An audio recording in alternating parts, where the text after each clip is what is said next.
Brothers and sisters, about 50 years ago, when the Kucinich family had fallen on some hard times and we didn't have a place to live, 5 children and 2 adults were packed in a car that parked on the edge of the industrial valley. And in the evenings, I could see that flame shooting up from the basic oxygen furnace, the tongue of fire reaching high into the darkness.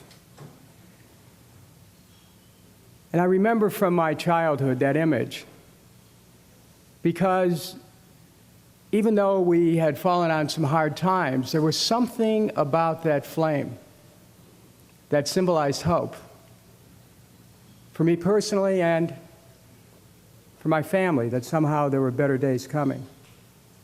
This flame over the city of Cleveland. It was many years later that I had the opportunity to help keep that flame shining brightly over the industrial flats. Many of you know the story.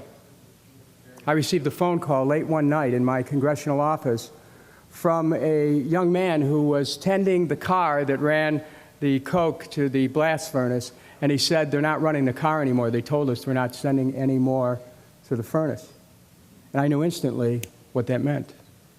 It meant that they were going to shut down the blast furnace as part of a deal to close the mill in a bankruptcy case. I knew instantly what that meant. I knew that thousands of jobs were on the line. I knew that this city's economic vitality was on the line.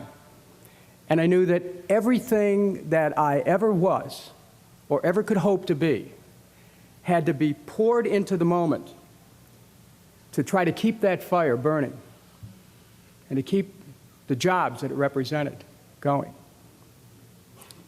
And so even though we had some naysayers who said, "It is over, Dennis, give it up," we rallied the community, filed lawsuits to block the closing of the blast service, worked with the locals here to create such a powerful presence of the community, insisting that we would save that mill, that we actually created the conditions that resulted not only in a successful effort, one of the few in the country, to save a mill that had been slated to close, but today those works represent the flagship of an international steelmaking corporation, and we in Cleveland are so proud of that effort, and I'm so glad to have played a role in making sure that flame of hope continues to burn over this valley.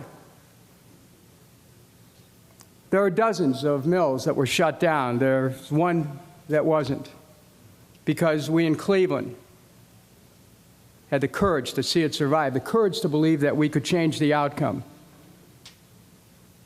And now we see steel knows better than almost any industry. And steel workers know better than almost any workers about what it's like to train for a lifetime to do a job and to do it well, to have not only the best trained workforce, but the best facilities, to do everything right, have production efficiencies, and then despite that, to be told, you have to give back, you have to give back, you have to give back, after you've already given back everything you can give, and then people turn around and shut down the plant anyway.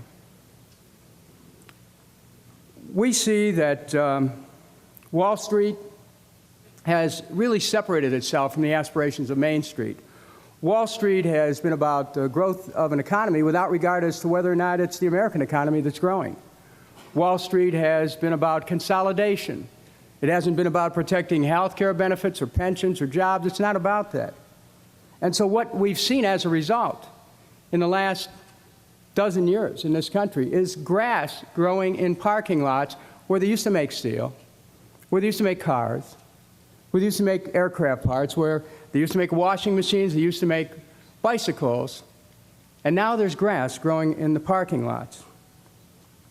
Our whole way of life in this country been changed.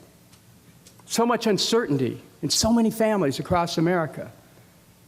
And the tragic truth of it all, didn't have to happen. It didn't have to happen.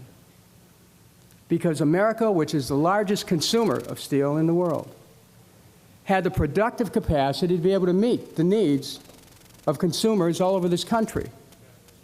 It didn't have to happen. But we saw that when NAFTA was brought forward by a Democratic administration, we saw a change where all the rules changed. There weren't any rules. You know, those of you who have been at negotiating tables, what happened after NAFTA? The whole bargaining dynamic changed. You couldn't bargain for wages anymore. It was a question of whether the plant was going to stay open or not. So wages, health care benefits, pension benefits, everything became up for grabs. The bargaining power of labor was not just reduced, in some cases it was nullified with the passage of NAFTA. We saw an erosion of our industrial base. We saw actually a decline of America's ability to defend itself because we're no longer making a lot of the things that we made as part of our national defense. We saw an $800 billion trade deficit, $250 billion of it from China.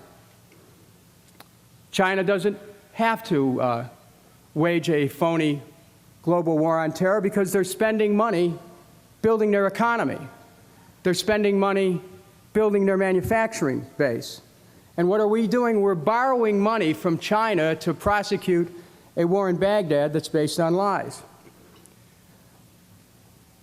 And Wall Street's looking to China now as a place for great investment opportunities, so they say, and as a place to borrow money so that Wall Street can get money from China to help fuel the growth of these initial public offerings from these hedge funds. This is how insane this situation has become. When I was growing up in Cleveland, we had this myth that said, you know, if you get a shovel and you start digging a hole, and you dig it deep enough, you're going to get to China. We're there.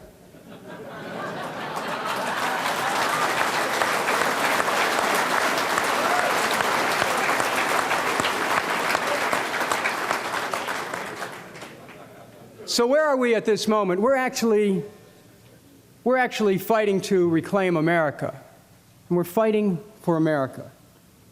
And I want to lay out for you a program that involves what it would look like for a labor president, for someone who comes right from your ranks to be able to be president of the United States, how it will change things dramatically for working men and women in this country.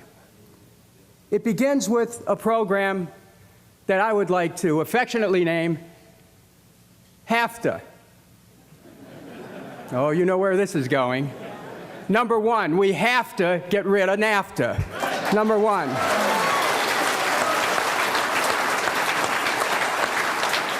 Number two, we have to withdraw from the WTO. Number two.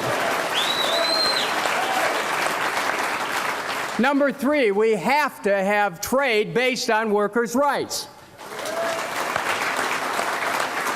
And number four, we have to have an American manufacturing policy to begin with. So, let me outline very briefly, before we go to questions, the elements of this HAFTA platform. First of all, with respect to NAFTA, you have candidates who have been in national politics for quite a while. Some have run for the highest office or have been on a ticket, and they'll all say, well, you know, we're going to fix NAFTA. Right. It was the Democratic Party that brought NAFTA forward. That's why we lost the Congress, lest we forget, in 1994, when American workers felt they were abandoned. Look, I know what NAFTA did. I've seen the effects of NAFTA.